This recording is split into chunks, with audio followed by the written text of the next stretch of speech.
gootichi waraan bilisummaa Oromoo tarkaanfii akkaan guggubduu waraan faashisti PP irraa fudhachuun du'aaf madoon adabuu itti fufee jira.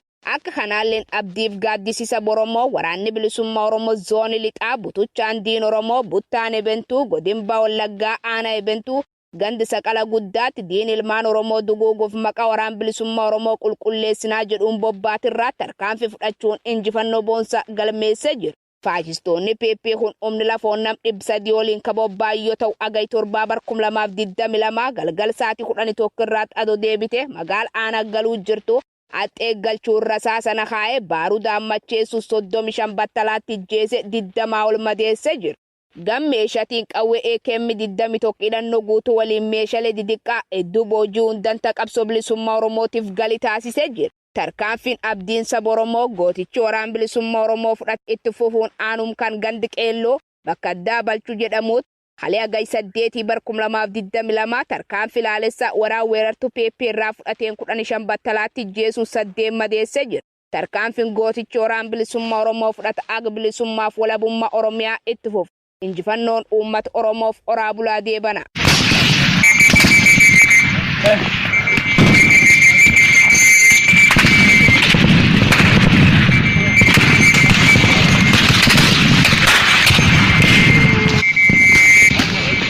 Gabaasa gumaacha gooticha waraana bilisummaa Oromoo hagayya 9 bara 2022 san dhageessisaa annadii Oromooti.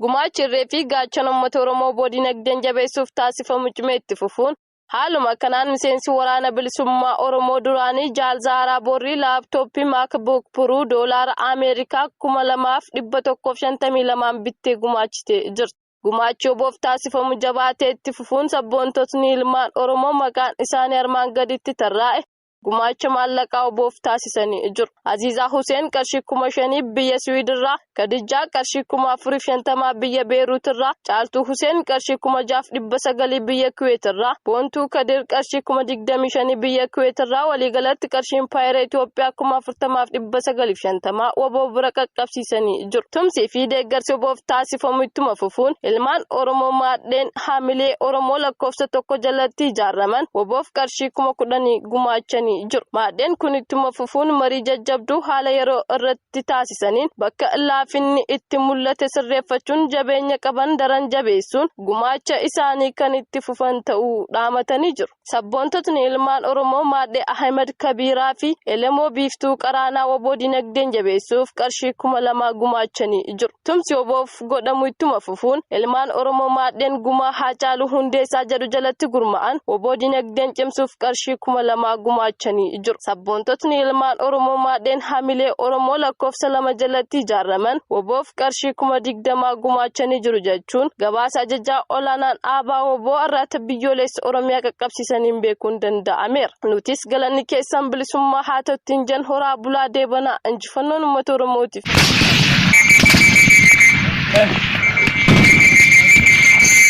Hojjettoonni bulchiinsa mootummaa naannoo Oromiyaa mindaa guutuu erga fudhatanii bubbuluu dubbatanii. Jaalal Gufaa Diinaa dabalata qaba. Murni bilchiginnaa sababoota garaagaraa uumuun hojjettoota mootummaa qaala'insi jireenyaa rakkisaa jiru irraa mindaa isaanii guutuu kan ji'a ji'aan irraa citu deeggarsa raayyaa ittisa biyyaa ofiin jedhanii fi hidha guddicha laga Abbayyaatiif jechuun murni bilchiginnaa fudhatus jireenya isaanii geggeeffachuu dadhabuu dubbataniiru. Hojjettootni waajjira mootummaa naannoo Oromiyaa bulchiinsa magaalaa Finfinnee keessa jiran yeroo darbe lola kaaba Impaayiratti itti geggeeffamaa tureef deeggarsa raayyaa ittisa biyyaa jechuun mindaa ji'a tokkoo kan irraa kutan yoo ta'u mindaa guutuu osoo hin fudhatin dhibbantaan kaffalaa hanga ji'a adoolessaatti ga'uu ibsaniiru.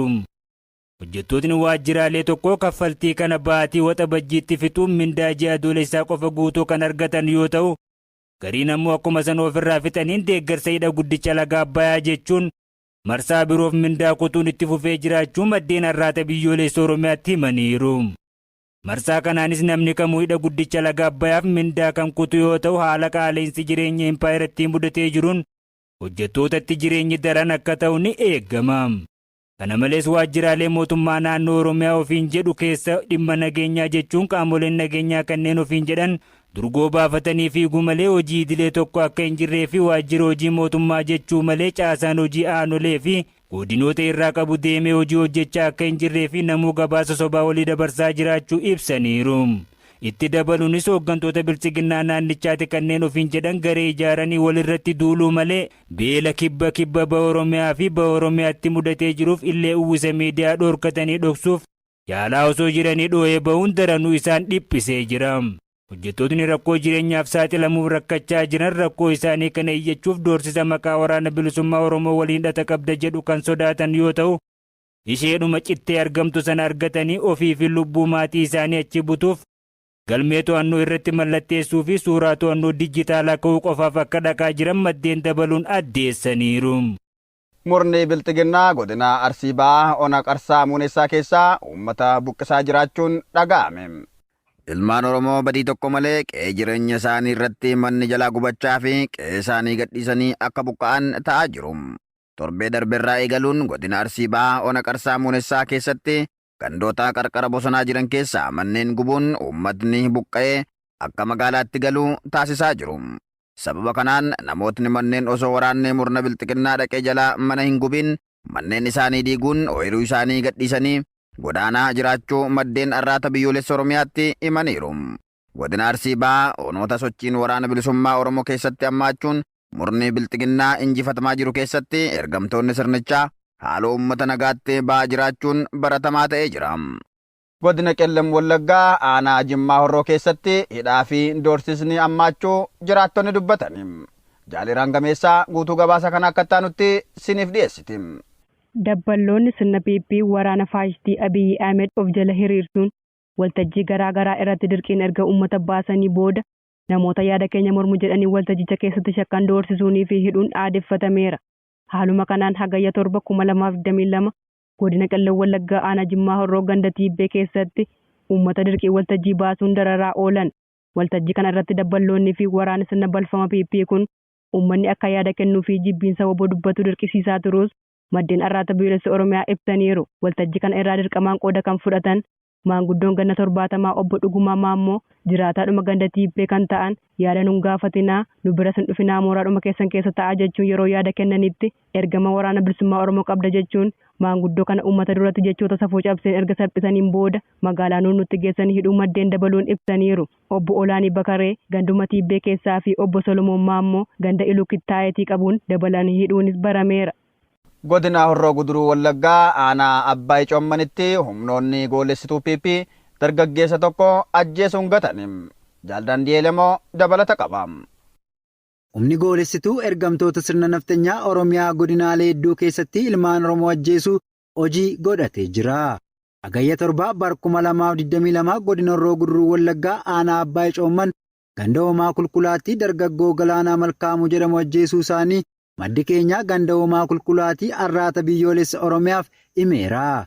Akka maddi keenya kun himetti humnoonni faashistii kun aanaa Fincaa maddi keenya kun dabaluun ibseera. Reeffa qeerroo Galaanaa Malkaamuu guyyaa kaleessaa sa'a 7 erga faashistoonni PP achii deemanii kaafatanii deemuun awwaaluu isaanii himuun roorroo uummata keenyaa golee Oromiyaa hunda keessatti mudachaa jiru waloon ofirraa qolannu kan jedhan jiraataa ganda Hoomaa Kulkulaati. Oduma wal fakkaatuun torbee darbee godinuma Horroo Guduruu Wallaggaa warshaa sukkaara Fincaa Mooraa tokkoffaa bakka jedhamutti hagayya 3 bara 2022 waraanni murna bilisiginnaa mana uummataa jaaguun dubartii ulfaa Caaltuu Ejjetaa jedhamtuu fi obboleessa abbaa manaa ishee Magarsaa Badhaasaa Mokonnon kan jedhamu manatti cufuun mana keessatti gubuun ni beekama. Godina Iluu Abbaa Booraa ona naannoo Saallee keessatti dararaan waraanni bilisiginnaa uummata irraan qaqqabsiisaa jiru hammaachuun dubbatame. Jaalbooree addunyaa dabalata qaba. Uummatni Oromoo erga Abiy Ahmed aangoo siyaasa impaayarattii irratti ol ba'uun sirna mootota duraanii deebisee as qe'een Oromoo nagaa argatee hin jiru. Godina Iluu Abbaa Booraa ona naannoo Sallee keessatti waraanni sirna bilisiginnaa kanneen poolisii humna addaa Oromiyaa fi farra riphee lolaa jechuun murnichi achii qubachiise uummata Oromoo saamaa shamarran Oromoo dirqiin gudeedaa fi badii tokko malee namoota hidhaa akka jiran maddeen arraata biyyoolessa Oromiyaa gabaasanii jiru. Akka maddeen jedhanitti waraanni bilisiginnaa kun mooraa isaaniitii ba'uun yeroo hawaasa keessa socho'anitti uummaticha akka diinaatti ilaaluun gochaalee uummata dararan qofaa raawwachuun uummatatti jireenya dheessanii jiraachuu dabaluun ibsanii jiru.